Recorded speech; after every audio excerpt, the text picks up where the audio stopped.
Hello, everyone. Welcome back to Debate for Tomorrow. The final secondary school section in English division side.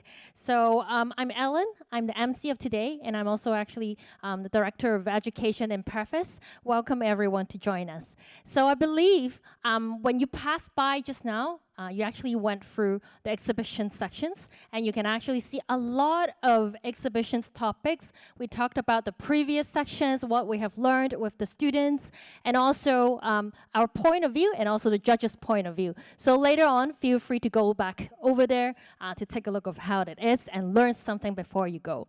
So besides, actually, we also have a QR code that you have scanned earlier.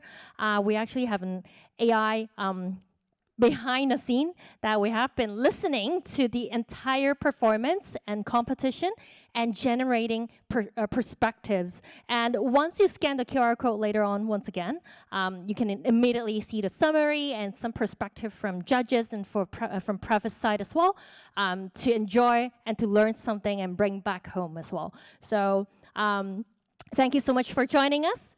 And just want to have some more time to share a bit about the mission behind Debate for Tomorrow. So when we host Debate for Tomorrow, it actually get back to 1 year ago when we see that we want everybody to just start learning about AI. After a year of learning, we see that a lot of people actually have awareness about AI, but what about the critical thinking side? Do we have a platform for everybody to talk about all those controversial topics? So the Debate for Tomorrow event is basically designed like this. We want to have 14 and adding today, which is 17 topics to be discussed, which are controversial, but discussed among the students' platform. So everybody will research about it, learn about it, and we want to bring it back to the community and the city. So we have a critical thinking while we're learning about AI usage. So this is the mission, and we hope that you with us in the city will talk about it and confidently get AI awareness, AI literacy, and AI ethics behind the scene as well. So let's then meet our esteemed panel of adjudicators for the match today. So first of all, we're very pleased to have Mr. Brian He, Chief Customer Office, Hong Kong, SBC, to be our judges.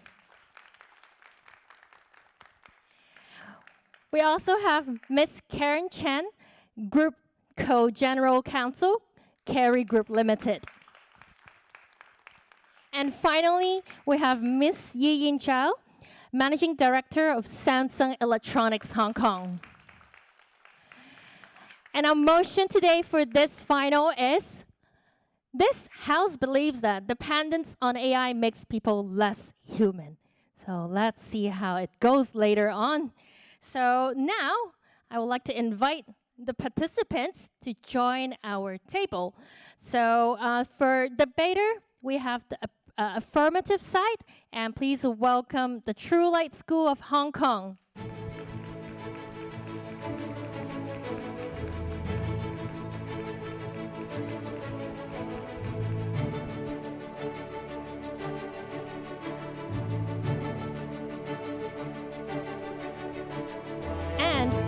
Representing the opposing side, please welcome Belilios Public School.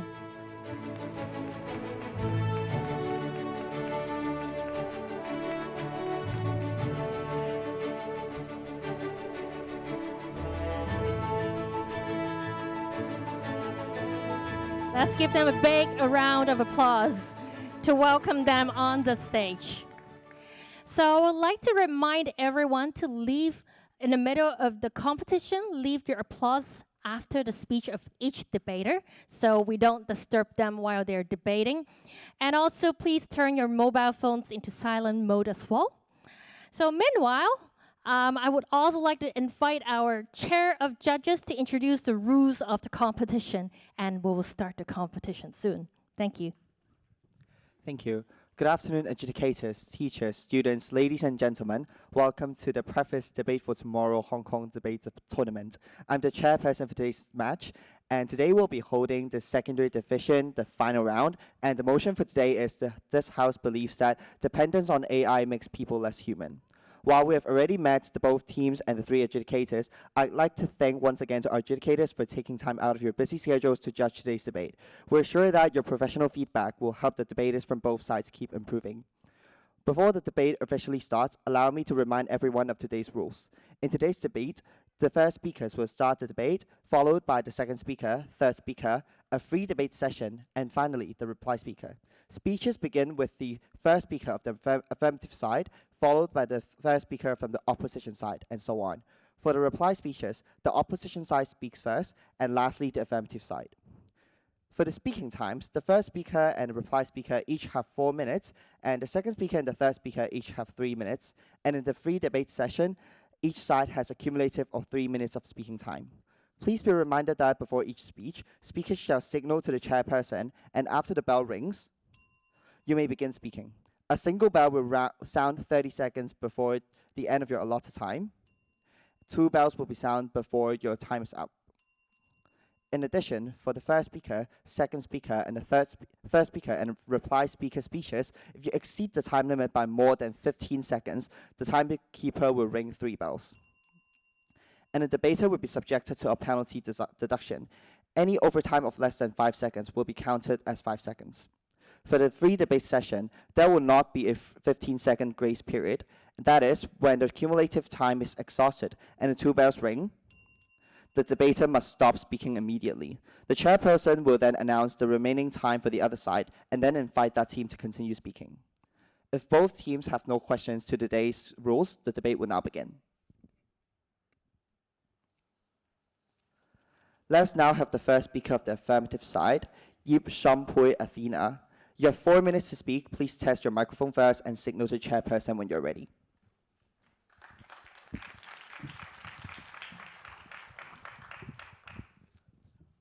Testing. Okay.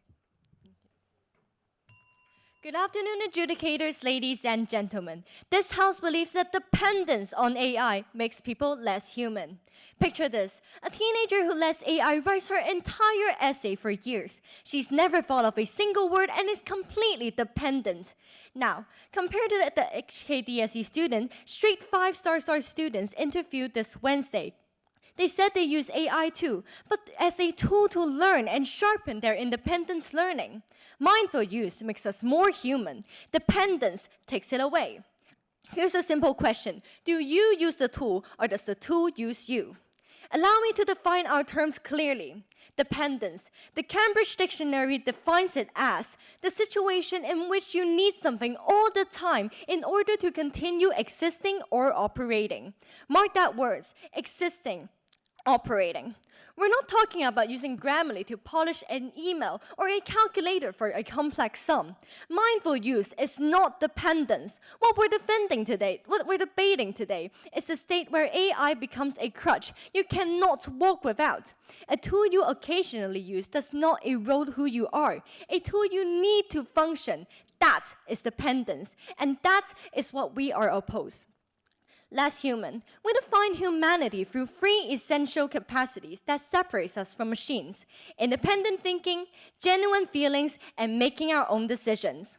When dependence on AI weakens any of these, we become less human. Our team line is simple. The more we let AI think, create, and decide for us, the less we practice being human. What we don't practice, we lose. As the first speaker, I'll present to you how AI erodes the ability to think. Our second speaker will show you how it erodes our ability to feel. Our third speaker will show you how it destroys our ability to choose.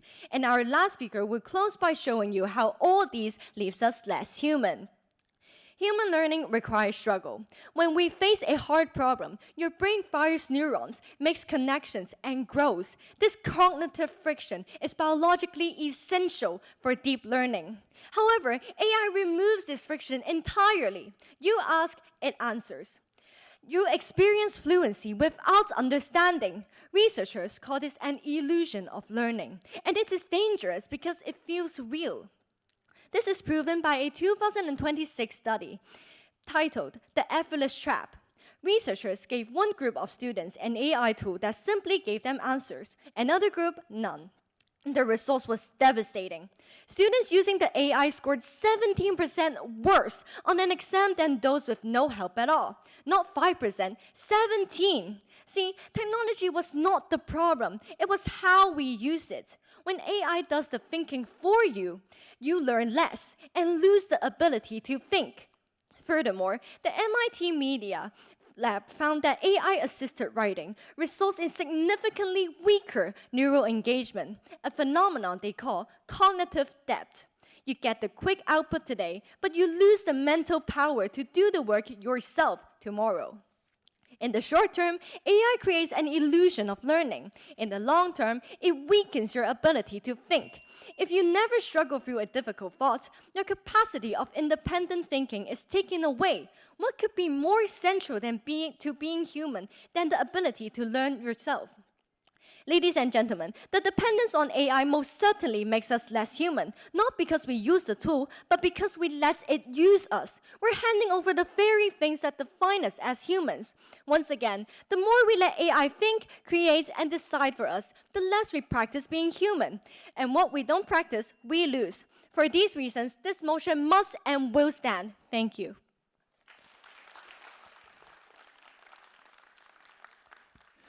The first speaker from the affirmative side spoke for 4 minutes and 5 seconds, no overtime and no penalty. Next, let us have the first speaker from the opposition side, Zhou Wingtong. Please test your microphone first and signal to the chairperson when you're ready. Testing. Yeah. This debate is about whether AI makes us more human. We propose to access this using 3 metrics that define humanity: creativity, critical thinking, and intelligence. I will talk about how AI better helps our creativity. My second speaker will talk about how AI causes humans to develop and utilize their humanity more. My third speaker will talk about how AI boosts human intelligence, critical thinking skills, and gives a holistic perspective of ideas. And my reply speaker will summarize the debate. But first, some rebuttals. The proposition side said that their definition of dependence is over-reliance, when this is not true. Depending on something doesn't mean you can't work without it. Just like you depend on the bus to go to school, you can also go to school by the train or foot. Dependence is a preference to use something, not that we cannot survive without it. Proposition are being very uncharitable with their definition in this debate. They also said that using AI takes away our thinking process. This is not true. The thinking process required for thinking still exists. When humans get their answers, they will think if the answer given is correct or not, and will not directly copy and paste the answers. Humans would also naturally want to distinguish themselves from other people, and to do so, they will incorporate elements of individuality, which AI does not. Even if using AI takes away the thinking process, it is not a bad thing, because AI tends to be able to give answers for laborious tasks, but not necessarily high-level ones. This means that humans can focus on higher-level tasks. Side proposition, do you think calculators make us less human because we no longer have to think about whether 1 + 1 is 2? Our team line is AI utility boost humanity. Now back to my team's case. Using AI is a vehicle of our own creativity for 3 reasons. 1, it gives us inspiration from other people's work. AI inspires you by being your partner. When you type specific keywords into the chat box, it will instantly scan millions of works to find related projects, then analyze them to show you their colors and layouts. Compared to searching online where you need to scroll through pages, AI models give tailored responses to prompts, giving specific and personalized answers. With AI, we can get inspiration faster and help us think outside the box using our creativity without scouring the web. And just because AI shows you more things that exist, it doesn't limit your creativity. In fact, when you know more things, you're able to combine and interpret more things to create new work. 2, it helps disabled people create. Disabled people might not be able to create artwork or other projects by themselves. To illustrate, amputees do not have the ability to draw or create, but what they can do is tell AI what they want to create. This way, AI can help them generate and unleash their creativity. According to research done by California State University, over 90% of disabled adults feel that artificial intelligence is helpful for them. This means that AI enables people to do what they previously could not. such that they could exercise their creative minds. And 3, AI helps underprivileged people. AI is a great leveler because it unlocks a lot of knowledge which previously was behind a paywall. For example, education is insufficient in certain third world countries. The people there don't have the resources to get knowledge to use their creativity, which means that they are not as human as they can be. But with the help of AI, it can further unlock their potential. Creativity is a driving force behind human evolution, allowing us to adapt, solve complex problems, and build intricate societies. While we share problem-solving skills with many animals, the scale of human imagination, which means generating entirely new concepts, sharing abstract ideas, and creating art, is entirely unique. And because we can prove that creativity is enhanced on our side, the usage of AI makes us more human. AI utility boosts humanity. Therefore, this motion must and will fall. Thank you. The first speaker of the opposition team spoke for 3 minutes and 46 seconds, no overtime and no penalty. Next, let us have the second speaker from the affirmative team, Chu Heyman Omega. You have 3 minutes to speak. Please test your microphone first and signal to the chairperson when you're ready.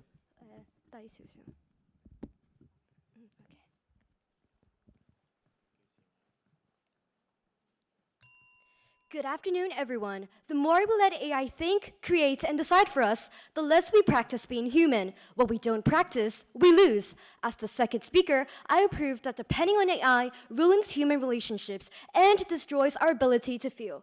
Before I begin, allow me to make some points from the opposition. So the opposition said that our definition of dependence is wrong, but our definition clearly stated that dependence is something that you cannot live without, according to the Cambridge Dictionary. And using common sense, if you're timing yourself with a timer or cutting your food with your knife, you're just using it, you're not depending on it. So our definition is correct. And he also said that AI is just a tool like calculators, but this is totally different because past tools make our lives more convenient and faster, but AI actually takes away all our human intelligence. AI does all the thinking, all the work, and what we do is directly copy and paste all of the answers. So how can you compare AI with these past tools? Back to my point, humans develop empathy through real-world friction, like navigating a friend's bad mood or apologizing when it hurts our pride. True feelings can't be learned through a screen. In fact, prolonged isolation from real human exposure directly causes severe mental health problems, making genuine human interaction an absolute necessity. This was proven by a meta-analysis and physiological bulletin, analyzing over 290,000 individuals worldwide. The study established a vicious cycle. Excessive screen isolation actively degrades social-emotional skills, sparkling severe spikes in anxiety and depression. AI destroys all of this vital development by authoring synthetic empathy. These chatbots use predictive text to generate mathematically converting phrases. Because an AI lacks consciousness, these interactions hold zero moral or emotional weight. Yet, people are hiding human weaknesses to avoid judgment. A 2026 mental health study found that 71.1% of users depend on AI for this reason. This escape is most toxic in AI therapy. A Stanford University study proved AI exhibits severe sygnophancy, affirming user choices 94% more often than humans. Instead of challenging distorted thinking, these submissive bots blindly validate toxic decisions to keep you pleased. They coddle you instead of helping you grow, leaving us emotionally lazy. So, how does this reality make us less human? By depending on AI that always agrees with us, we lose the capacity to tolerate real-world interactions. Human relationships demand compromise, patience, and conflict resolution. When we swap human connections for a risk-free bubble, we destroy our ability to feel. Therefore, this motion must stand. Thank you. The second speaker from the affirmative team spoke for 2 minutes and 53 seconds, no overtime and no penalty. Next, let us have the second speaker from the opposition side, Chong Ga Yao. You have 3 minutes to speak. Please test your microphone first and signal to the chairperson when you're ready.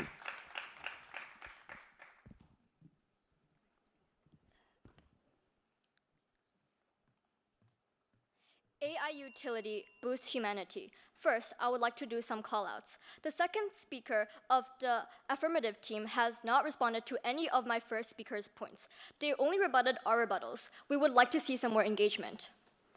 As the second speaker, I will talk about how AI causes humans to develop and utilize their humanity more. But first, rebuttals. Prop has mentioned that people may start to talk to AI more, which will cause us to lose real-world interactions with actual humans. True fuss, true feelings can't be learned. 1. This is not true. AI cannot replicate emotional intelligence. According to True Colors International, AI lacks genuine emotional experience and empathy. They don't have the emotional complexity to actually form a bond with a human being. This being said, AI only acts as an assistant for our daily work, and it cannot recreate real-world interaction because it lacks the ability to do so.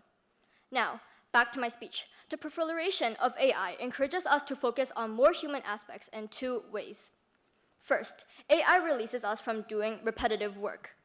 1. Since AI systems are designed to recognize patterns and process information quickly, they can do repetitive work for us.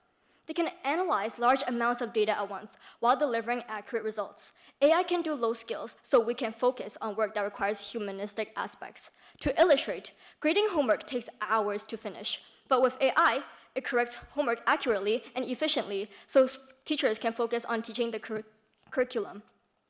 AI can't teach the curriculum the way a teacher can. They don't have the empathy to connect with the students, but they have the ability to finish repetitive work. Another example is AI can help scan X-rays for anomalies faster. This means doctors can focus on complex diagnosis and patient empathy that AI may not be able to excel at. When we spend more time using our human capabilities, we are more human. If we waste time doing repetitive work, it will hinder our potential. However, if AI does that kind of work for us, we have time to focus on things only humans can do. Second, the incorporation of AI shifts educational focus to things we cannot find using AI. 1. Teachers will change the curriculum into things AI can't help with. If schools know we can find the answer to 1 + 1 using a calculator, they will not test our ability to know 1 + 1 exams because there is no point. The same applies to AI. If AI can give us answers to such things, they will ask questions that require a deeper understanding of the topic. They'll test us things that require thinking and analysis, which neither the calculator nor AI can help us with, as they require human capabilities. With AI growing, schools will focus on areas of human specialty. Those areas are more developed and utilized, which makes us more human. AI utility boosts humanity. Thank you. The second speaker from the opposition team spoke for 2 minutes and 49 seconds. No overtime and no penalty. Now let us have the third speaker of the affirmative side, Liu Wing-Tong Charmaine. You'll have 3 minutes to speak. Please test your microphone first and signal to the chairperson when you're ready.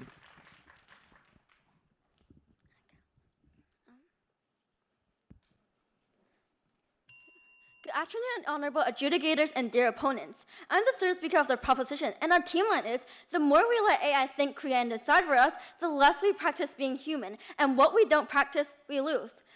But first, some rebuttals. Dear opponents, you keep listing AI's benefits, and we agree that using AI can benefit humans. However, the motion is about dependence. Dependence is using something in order to keep existing and operating, and half your case is not relevant to this motion. Also, the op has said that AI frees humans from more creative and human pursuits. As our first speaker has mentioned, dependence on generative AI erodes individual creative agency while flattening uniqueness and diversity of human cultural expression. We are replacing human ingenuity with algorithmic produced content, choking out the human creative pipeline. It forces us to be less human. And in society where true creative are easily overlooked in favors of faster pace and easily made content. The opposition has also said AI can handle mundane tasks while our brain thinks of actual ideas. However, in psychology, material engagement theory states that though inborn in the physical interaction between the person and the material, and creative ideas do not sit statistically inside our heads while being waited to place out. When AI handles the executive work entirely, the physical feedback loop is severed, and you cannot experience the psychologists call opportunity discovery.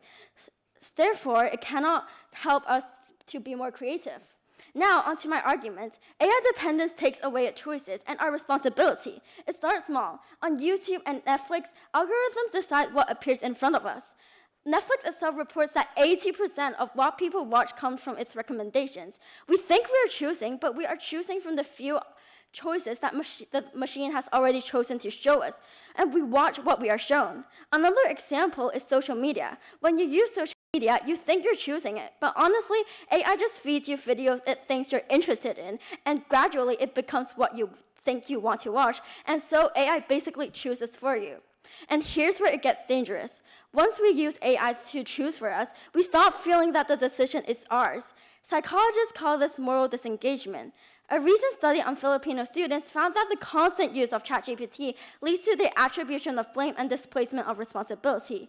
For example, if a company uses AI to grade job applications and it makes a wrongful judgment, the managers can just blame the software and no one feels bad. Being human means owning your choices, and when you decide, the consequences belong to you. But a person who follows the machine blames the machine and gives away the very thing that makes them a moral agent. Depending on AI is basically blindfolding our own conscience and letting AI guide the step. Our teamline is simple. The more we let AI think, create, and decide for us, the less we practice being human. What we don't practice, we lose. Hence, the motion shall and will stand. Thank you. The third speaker from the Affirmative team spoke for 3 minutes and 9 seconds. No overtime and no penalty. Now, let us have the third speaker from the opposition side, Lam Ji Yut, Jenny. Please test your microphone first and signal to the chairperson when you're ready.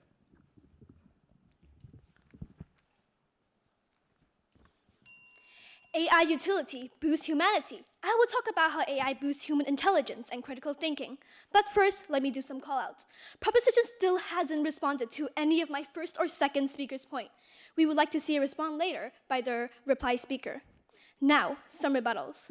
Proposition has claimed that AI makes us emotionally lazy. However, this is not true. This is something that should be taught by school teachers, since we learn to build relationships and empathetic from teachers who are human and our ability to feel is not affected. Secondly, my first speaker has already mentioned that your definition is wrong, therefore your claim does not stand. Now, back to my speech. First, the use of AI boosts our intelligence in two ways. First, humans have limits to the information we can acquire. When we do online research alone, we are limited by our skills and information we can find. However, AI instantly compiles information from different resources and organizes them, acting as an extension of our own knowledge. It allows us to understand complicated topics that are difficult for us. A 2025 MIT study shows that AI helps individuals access up to 7 times more information compared to websites. Therefore, the use of AI allows us to widen our knowledge and understand harder issues. 2. AI delivers customized learnings to students' pace and needs. AI customizes its teaching dependent on individuals' progress, as AI keeps track of its users' progress and adapts its way of explanation around it. It can also simplify complicated problems or provide more advanced materials depending on one's pace. For example, students with ADHD or special needs can rely on AI for help, like asking AI to repeat important ideas or give tailored feedback. A 2024 UNESCO Global Report shows that AI tools improved academic outcomes of learners by 21%. This personalized support increased overall intelligence, allowing people to reach their full potential. Secondly, AI encourages a holistic perspective and a re-evaluation of ideas, which leads to better critical thinking in 2 ways. First, while the internet gives us scattered information, AI gathers a wide range of information clearly. So, by using AI for such, it lets us compare different viewpoints and think outside the box. On our side, we consider different viewpoints at once, and therefore we develop a more holistic way of viewing any kind of issue. Secondly, AI can provide a different way of reasoning and perspective that we would not think of. AI can challenge us on our logic and offer alternatives. When we compare our mindset to the different perspectives given by AI, we find flaws and mistakes in our own thoughts and reevaluate our ideas. It helps develop critical thinking and question ourselves. In conclusion, AI lets us view problems from all angles and improve our judgment, which causes us to become more intelligent. Proposition's best case is that humans become independent thinkers, but on our side, we get to think outside the box and self-reflect. AI utility boosts humanity. Thank you.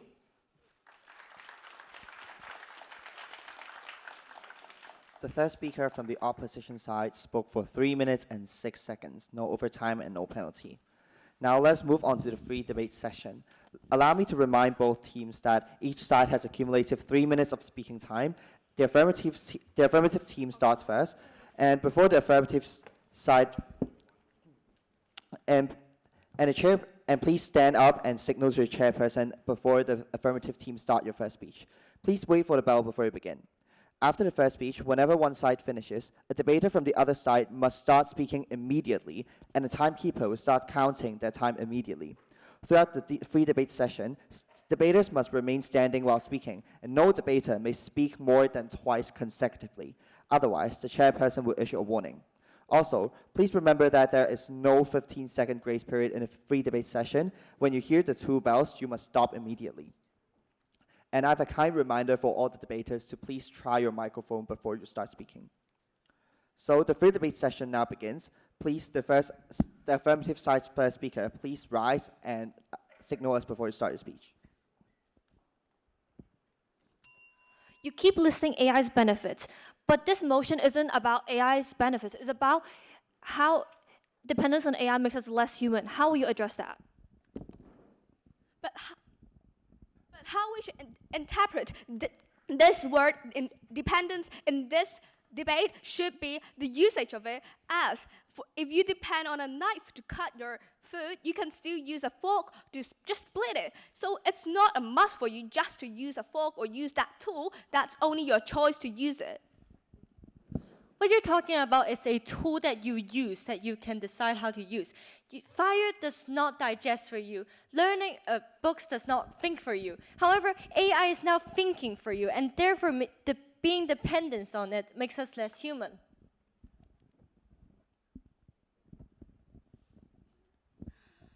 But you will still think when you use AI as you still have to evaluate whether the response really fulfill your needs, as you may ask AI for something, but AI may not give you direct thing. So you have to re-ask the thing you want, and you have to fact-check the claims given by AI, which performs and exercise critical thinking, which is even higher level than independent thinking, making you more human. However, that is not true, because we have evidence that when we are shown things that you can use, people just use it. So they don't necessarily think before they use it. I already rebutted your point in my speech about how even if AI takes away your thinking process, it is not a bad thing.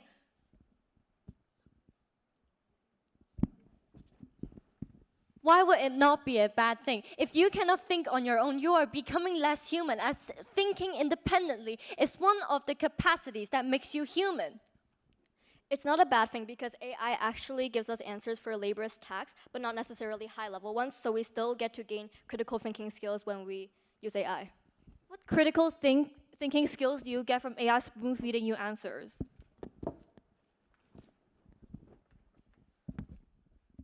Even the AI give you an answer, it's not the answer that's suitable for the question. Therefore, if you have to do a homework and you just simply copy the question to AI, the AI's answer may not be directly the answer you needed for the question. Therefore, you still have to choose which part you should adapt from to write on your homework, and that's where you are thinking at.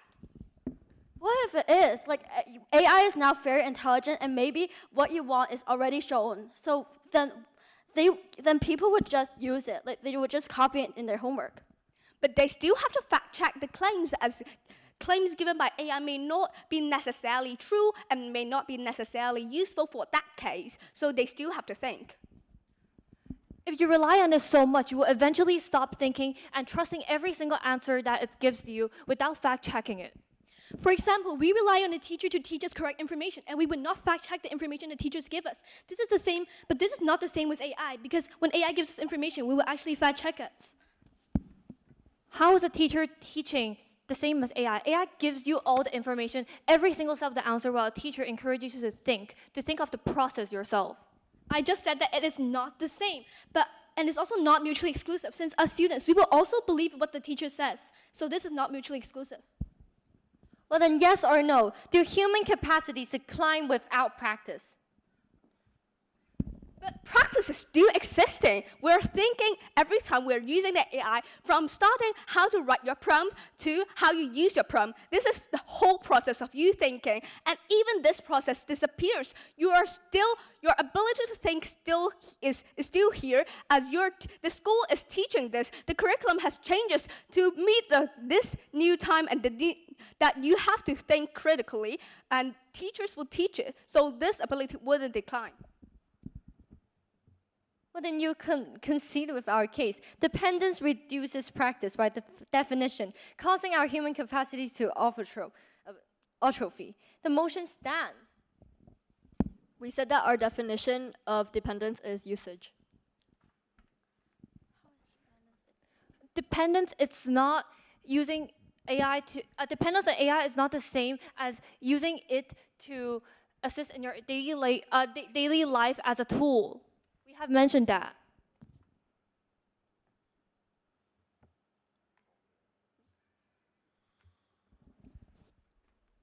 Then how can the proposition respond to the point that we have claimed that AI makes us more creative, and creative will make us think more and we are more human? Your speaker mentioned that it helps disabled people to draw and use AI to generate pictures, but they only type the prompts. They are not creating by themselves. AI has a database of pre-existing arts already. Human types the prompt, they do not create, so therefore it does not boost creativity, as they do not create it themselves. It is not originally from them. No, it is. First, let's The say time of the opposition team has already been exhausted, and the affirmative team has a time left of 32 seconds. Please choose a speaker to speak, and please rise and signal to the chairperson when you're ready. The opposition has mentioned that AI boosts creativity, but it does not. The thinking process of how you get that idea and how you actually execute it is actually what most masterpieces are created by. You cannot, when everyone in the world uses the same generative models to brainstorm ideas, write music, or paint art, are we actually expanding human imagination, or are we drowning our culture in a sea of algorithmic sadness? Human curiosity relies on information gap, and AI destroys this process by giving you everything. The free debate session is now over.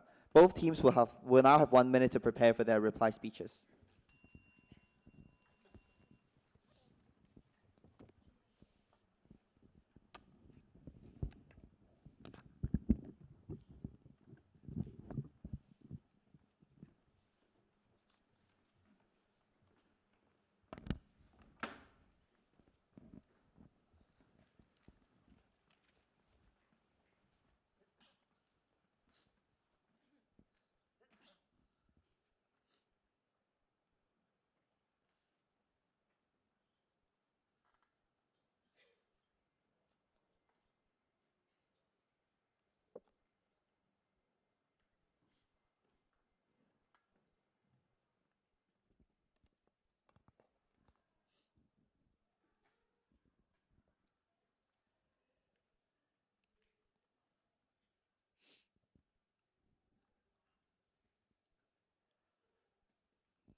The preparation time is over. Let us now have the reply speaker from the opposition side, Wang Hing.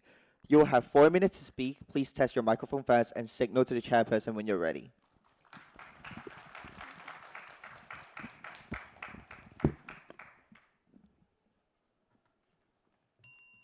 AI utility boost humanity. I'll analyze the clashes and summarize our team's case. First, rebuttals. The proposition has mentioned that social media is kind of AI, and which you will lose your ability to choose. First, it is not true. Humans still hold the power to choose by searching information they want to know by the search engine. Moreover, it is not the patron actively using the AI. Therefore, this should not be served as an example. Now, back to my speech. The first clash is on the definition of the word dependence. Proposition claims that the word dependence should be interpreted as a situation that people need AI all the time in order to continue thinking, operating, and existing. First, it's not true.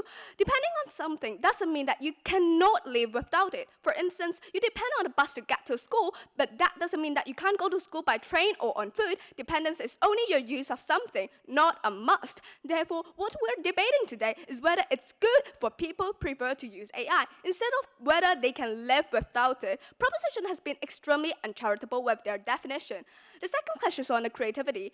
Proposition claims that the use of AI limits creativity as users don't experience. First, it's not true. People rarely copy outputs directly. They interpret, edit, and transform them into something original. As AI isn't creative on its own, the creative value still comes from emotions and innovations. When the artwork is fully by AI, it contains no value, it wouldn't win an award, it isn't worth being collected, and no one's going to appreciate it. Therefore, creators are incentivized to make their work unique to stand out. Moreover, not all AI-assisted work is valuable, but pieces with clear human originality, such as Memories of Passerby Eye, which was the first auctioned AI artwork for its unique human creativity, generating infinite portraits of abstract arrangement of pixels. This showcases how human creativity can collaborate with AI. Also, it's better on our side in terms of creativity. AI provides people with information that can inspire new ideas, and AI can extend human creativity, especially for artworks that are too hard to be expressed. Creators can express themselves with creative, emotional, and explicit prompts to order AI to generate an output. Moreover, as my second speaker mentioned, people are more likely freed up from repetitive tasks, hence can have more time to work on more creative things. Also, as schools shift focus to develop creative skills, students become more creative on our side, which proposition has failed to respond. The third clash is on critical thinking. Proposition claims that the use of AI eliminates the process of thinking as it directly gives the answer, causing cognitive depth and diminishes people independent thinking ability. First, it's not true. AI users have to define goals and specify constraints with critical thinking skills. Users also have to evaluate outputs and fact-check claims. While AI is excellent at answering, it lacks the human capacity to identify problems that matter. Hence, users have to evaluate whether the response really responded to the need and which part they should adopt from the response. Nonetheless, they still have to fact-check the claims. Therefore, thinking isn't offloaded to AI, and humans are thinking critically to use AI. Moreover, it's not important if AI gives the answer. My second speaker already mentioned people are freed up with the use of AI and can complete tasks that require more critical thinking. Moreover, schools will focus on developing students' critical thinking skills, in which proposition has never responded. Moreover, it's better on side in terms of critical thinking. As my third speaker told you, AI provides a holistic perspective to reevaluate ideas, which trains critical thinking skills. Therefore, humans are actually becoming better at critical thinking with the use of AI. And obviously, they can make their decision making with this critical thinking skills, as they know which is better and which is not good. Now, to summarize my team's case, my first speaker has proved how AI ignites and extends people's creativity. My second speaker has told you how the use of AI further enhances people's critical thinking. My third speaker substantiated how it will also boost human intelligence. Altogether, the use of AI will make people more human. Therefore, today's motion will and must fall. Thank you. The reply speaker from the opposition side has spoke for 4 minutes and 5 seconds. No overtime and no penalty. Lastly, let us have the reply speaker of the affirmative side, Lao Yun Liu Vanessa. You'll have 4 minutes to speak. Please test your microphone before you start and signal us before you start.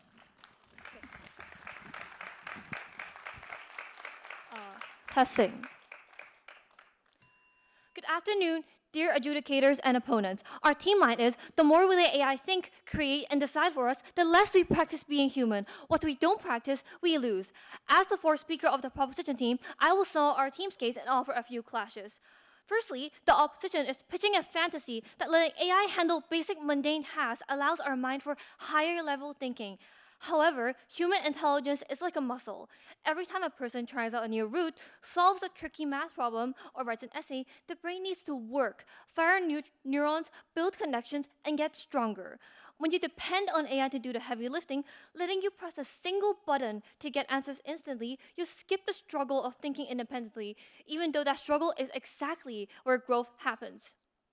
Going back to what our first speaker said, this creates a dangerous illusion of learning. When AI removes this productive struggle, or cognitive friction, which our third speaker mentioned, your brain merely engages in recognition or passive processing. And few neural pathways light up briefly to take in information, but because there was no real struggle to construct the idea, those connections fade quickly. While we understand opposition believes that AI helping with what seem like mundane tasks allows for higher level thinking, we have proved otherwise. Therefore, we take this clash. Other than that, the opposition is attempting to claim that the definition of dependence is simply to aid and assist. They describe AI as an assisting tool integrated into our lives to improve the practicality and efficiency of daily tasks. However, in doing so, they completely fail to address the definition of dependence sufficiently. If dependence simply means assistance, then the word loses all meaning. We, of course, also agree that the best case scenario would be to use AI for the sole use of assisting in our lives rather than taking over it. But that is not what this motion is about. The textbook definition of the word dependence, as stated by many dictionaries, is a state of over-reliance on someone or something, in this case, being AI. The opposition is describing AI as a world where it is used mindfully as a mere aid and are debating AI's use rather than being dependent on it, as the motion says. They are running from the hard debate, accusing us of not responding to them because they know they cannot defend actual over-reliance. While the opposition has built their arguments upon that false definition, we have built ours upon the right one, showing how being dependent on AI makes us less human. Therefore, we take this clash. The opposition also argues that AI breaks down complex information to help us learn, but this completely ignores how true dependence prevents independent thinking and stops us from experiencing growth. As our first speaker has mentioned, human intelligence is like a muscle, which I previously mentioned, and only if we truly think can we experience growth. Using AI to get direct steps, breaking down information might give you high immediate clarity, but it actually results in rapid decay. Therefore, we take this clash.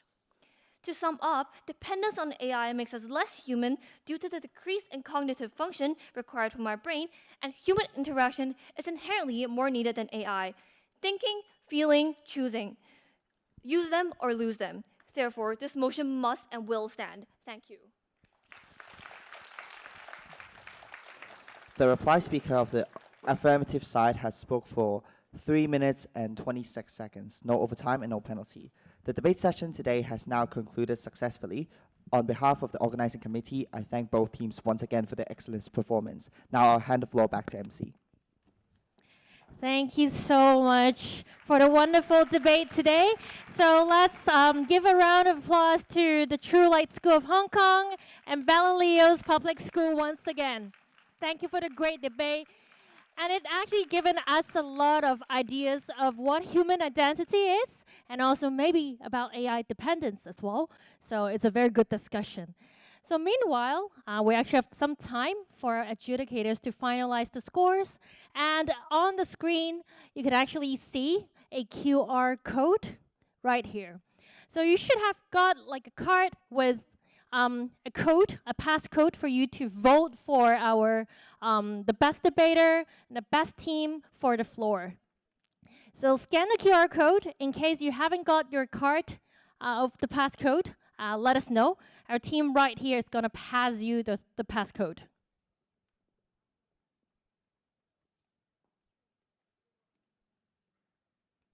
Just a reminder, I know we have online audience today, but I'm afraid for this section of voting, it will be only for the online audience.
right, so while you are voting for your favorite team and favorite debater, we have some time here to wait for the scores calculation.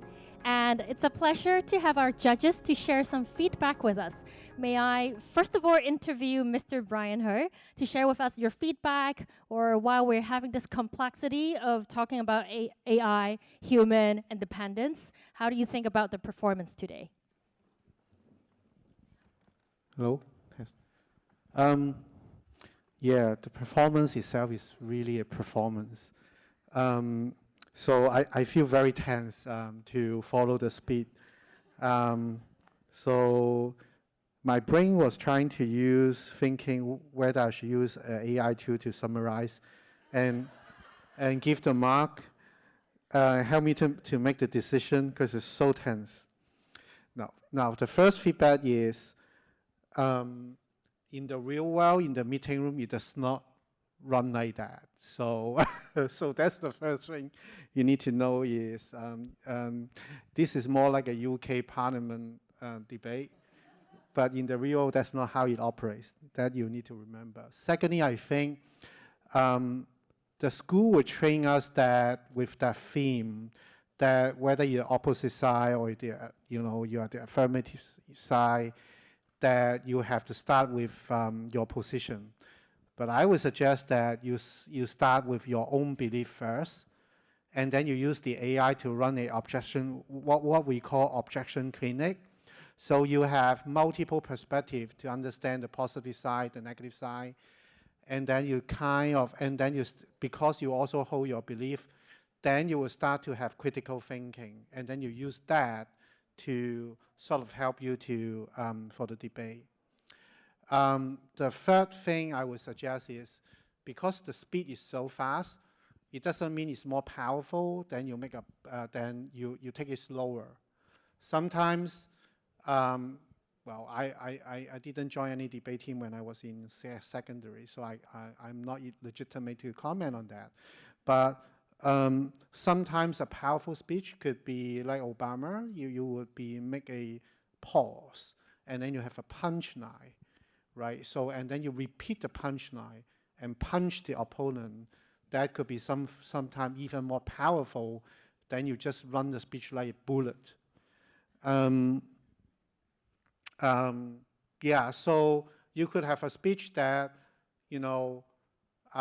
AI indeed make human more human, and then make a pause for 3 seconds, look at the audience, and then say, period. And then that could be sometimes even more powerful. So I don't want to steal the time, I have other feedbacks, but I'll just make a pause here and return to... Sure. Thank you so much, Brian. So Brian mentioned about punchline and how you actually make all of us remember what you have talked about on both sides. So may I now invite Karen to share with us your feedback as well.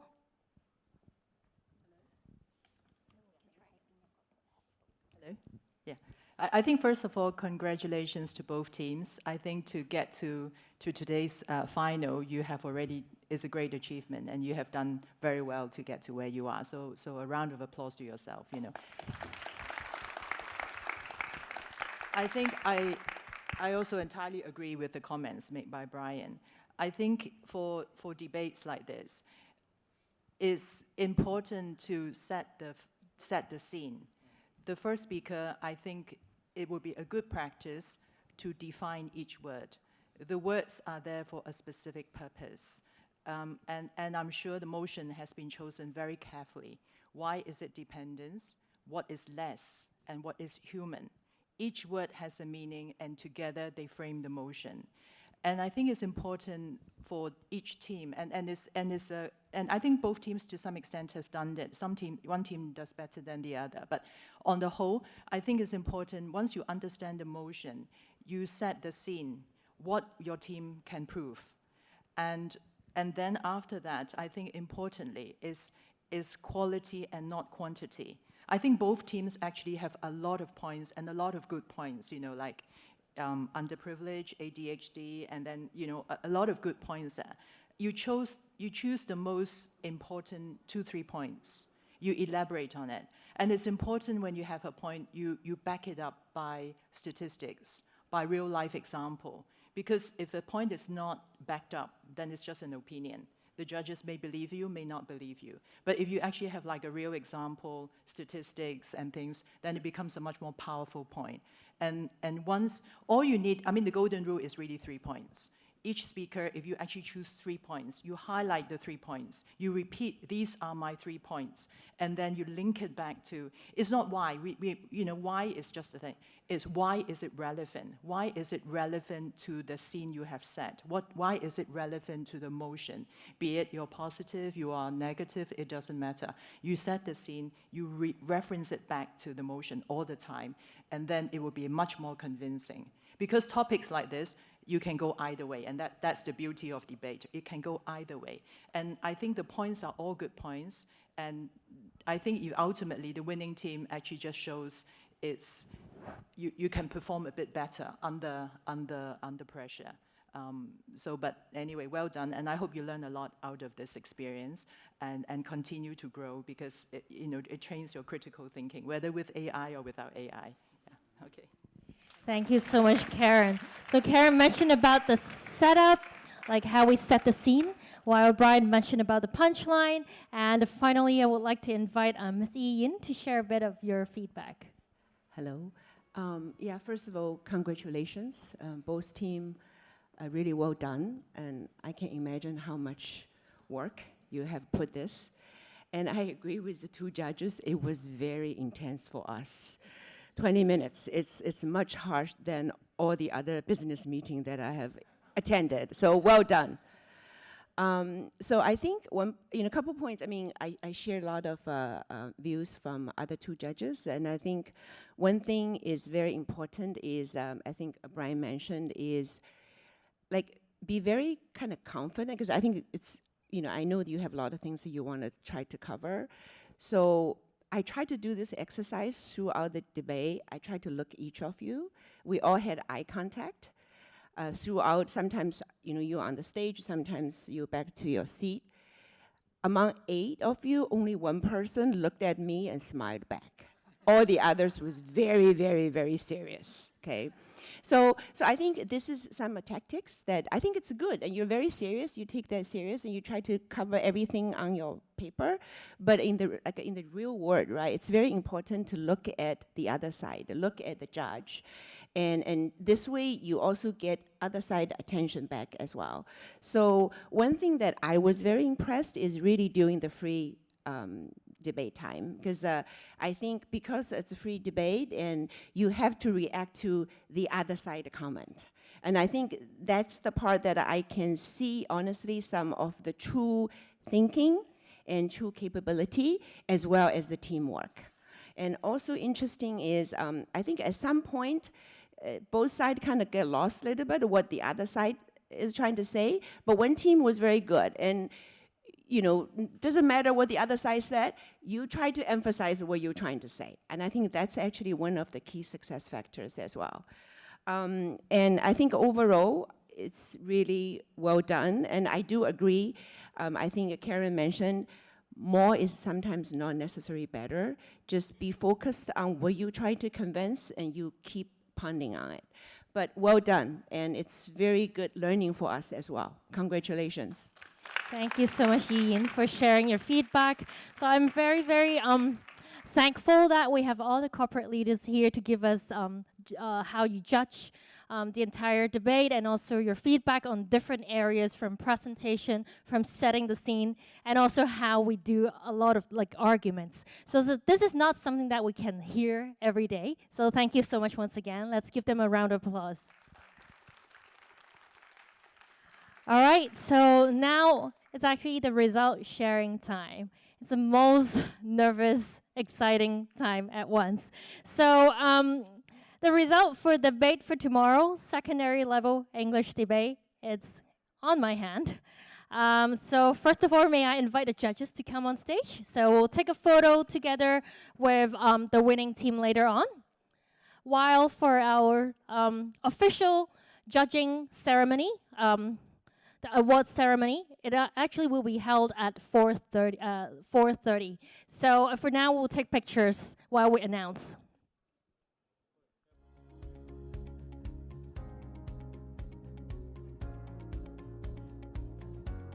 So we'll first of all announce the favorite debate team and favorite debater. So, are you excited? Let's hear some shout. I'm very excited myself. So the best debater voted here is actually Yip Sam Pui from True Light School of Hong Kong. She's got 27 votes. Right? So, Miss Yip, please come over to take a photo with the judges.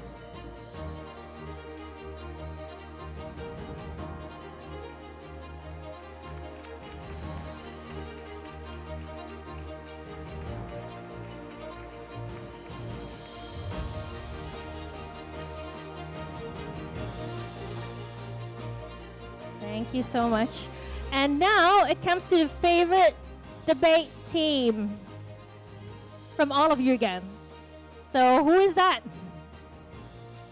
All right. So for the True Light School of Hong Kong, you have 51 vote, while for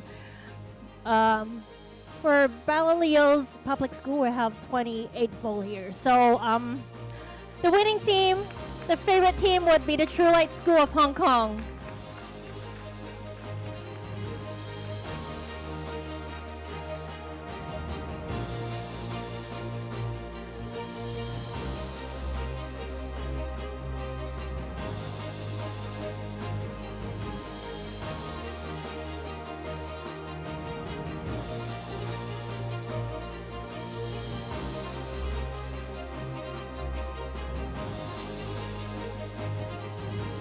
Congratulations, team. All right, so this is the most exciting moment right now, which is actually the votes from our judges, the expert judges panel.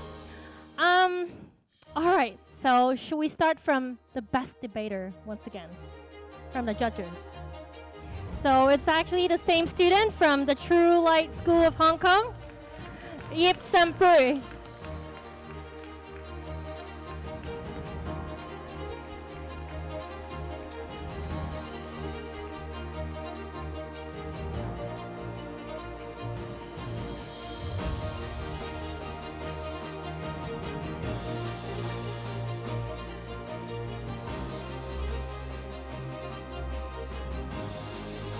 Thank you so much. And finally, we have the final winner of this section. And the winning team, it's the True Light School of Hong Kong. So you've got 2 votes from the judges, and Belilios Public School got 1 vote from the judges. Congratulations once again. So let's take a final photo of the winning team.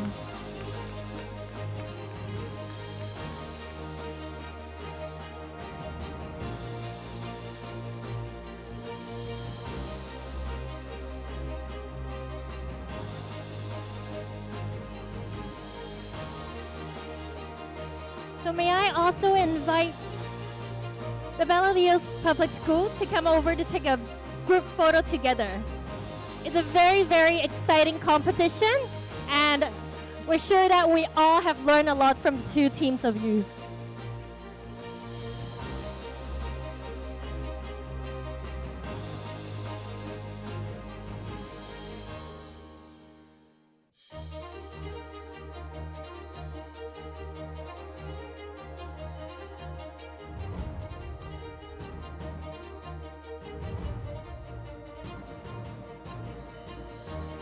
So please stay on the stage right now. We'd also like to invite the school leaders and school teams to come over to take photo with the 2 teams. You all have given us a very, very exciting afternoon and learning a lot from all of you. Thank you so much for leading the teams.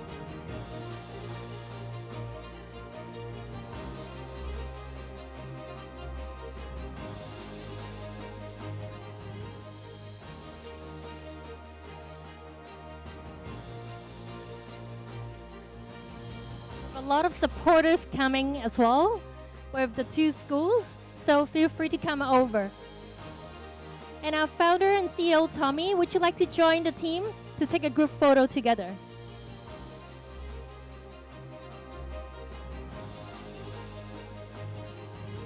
咁接住落嚟呢，其實呢就即將係我哋最後一場嘅 debate 賽事，就係皇仁書院對港大同學會書院嘅一場激烈嘅賽事。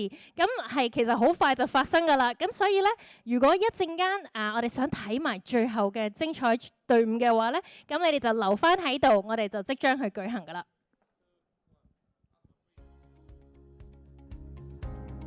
Thank you so much, everyone. Congratulations and thank you so much for all the hard work.